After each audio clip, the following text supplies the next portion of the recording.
নির্বাচনে জয় পেতে ঐক্যবদ্ধ থাকার আহ্বান জানালেন সমমনা ৮ দলের নেতারা।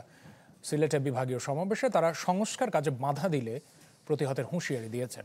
জামায়াতের আমির ডক্টর শফিকুর রহমান বলেন, কিছুদিন আগে যারা নির্বাচনের জন্য মরিয়া ছিল, জনসমর্থন হারিয়ে তারাই এখন ভোট পেছানোর ষড়যন্ত্র করছে।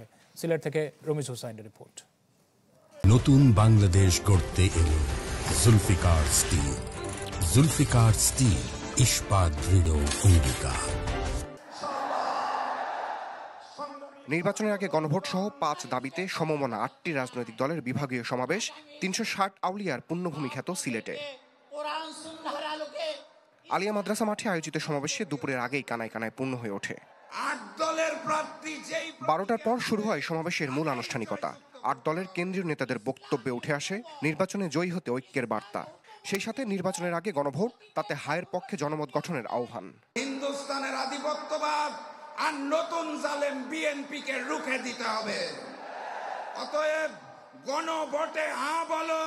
পরাজিত ফ্যাসিবাদের সঙ্গে আঘাত করে কেউ যদি আগামী নির্বাচন বানচাল করবার অথবা বাংলাদেশের বিরুদ্ধে ষড়যন্ত্র করবার অপচেষ্টা চালায়, রাজপথে মোকাবেলা করতে হবে।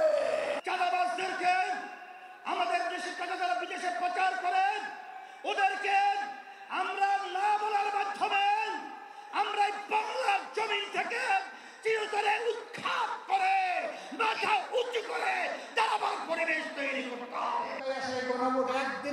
সমাবেশে জামাত আমিরের অভিযোগ, 5 আগস্ট পরবর্তী সময়ে একটি রাজনৈতিক দল নতুন করে ফ্যাসিজমের দায়িত্ব নিয়েছে। পরাজয় শঙ্কায় নির্বাচন ভণ্ডুলে তৎপর সেই দলটি। যারা এতদিন নির্বাচনের জন্য নির্বাচন করে জনগণকে বেহুশ করে তুলেছিল, এখন তারা ভিন্ন সুরে কেউ কেউ কথা বলতে শুরু করেছে। এ লক্ষণ ভালো নয়। তারা বুঝতে পেরেছেন তারা যে সমস্ত কর্মকাণ্ড বাংলাদেশে পরিচালনা করছেন, বাংলাদেশের জনগণ তাদেরকে আগামী নির্বাচনে লাল কার্ড দেখানোর জন্য প্রস্তুত হয়ে গিয়েছে। পঞ্চম সমাবেশের মধ্য দিয়ে শেষ হলো 8 দলের বিভাগীয় সমাবেশ। সিলেটের আলিয়া মাদ্রাসা ময়দান থেকে শেষ হলো 8 দলের যুগপৎ কর্মসূচির 5ম দফার আয়োজন। এখান থেকে নতুন কোনো কর্মসূচির বার্তা না থাকলেও আসছে নির্বাচনে জয়ী হতে ছিল ঐক্যের বার্তা। এছাড়া গণভোটে হায়ের পক্ষে কাজ করার আহ্বান। রমিজ হুসাইন, চ্যানেল 24, সিলেট।